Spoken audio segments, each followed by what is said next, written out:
In the last 48 hours, though, do you support what Hamas launched on Saturday morning? Well, this is not the right question, Louis. Really, the right it's question. It's an important question. No, it is not an important question because whether you support their action or not is an important question. No. It is not an important question. Hamas is a group, is a militant group. You're talking with the Palestinian representative. Our position is very well known and clear. And what is that? Do you support Hamas's actions? And then you cannot equate. This is not about support or not support. I am here to represent my people, the Palestinian people, what they are going through. I'm not here to condemn anybody. And if anybody that needs to be condemned, it's what you call the only democracy in the Middle East, that is Israel, between parentheses, that is doing what you have just reported, targeting civilians. And this has not just happened the last 48 hours. Hamas was just targeting Palestinians, but you won't condemn that. I'll tell you one thing. Hamas is not the Palestinian government, okay? The Israeli government is giving orders for its organized army. So please don't draw any symmetry here. Don't equate. There is no way you can draw any symmetry. And don't equate between the occupied and the occupier. This doesn't serve justice to understand for your audience and viewers the real situation. Since Israel's establishment, it has had one military doctrine. When it fights, it goes and fights civilians, kill civilians, so they pressure the fighters. Since 1948, and go back to the record, and this has been repeated in Gaza and will continue to be repeated. So the conversation is not a blame game. I am not in the business of blaming the victim here. The real conversation is how do we stop this vicious, deadly cycle? You just condemned Israel for killing civilians, and you won't condemn Hamas for killing civilians.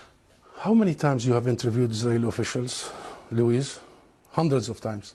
Hundreds of times.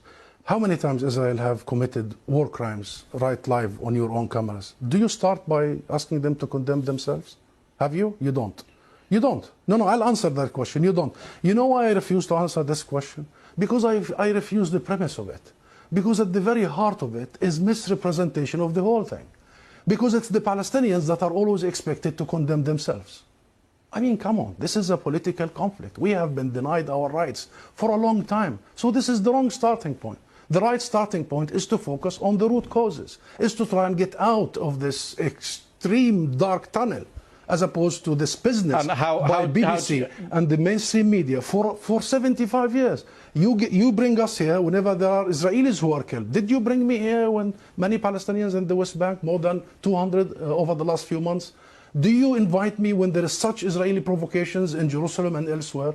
Because what Israelis have seen, which we started by saying tragic, the last 48 hours, the Palestinians see every day for the last 50 years. You know the situation in Gaza, you've just described it. This is the biggest open-air prison. Those people, 2 million, have been taken hostage by Israel for the last 16 years.